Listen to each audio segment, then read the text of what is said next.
yan. Ito, yan. Baka, ay dito yun, sumalpok mo. Tapos, bumalik doon. Yan o. Inararo yan o.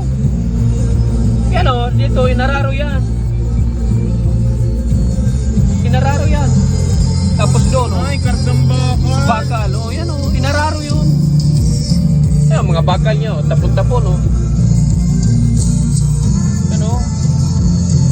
Biruin mo yung pinto niya, nagkaiwan-iwan dito. Yan o.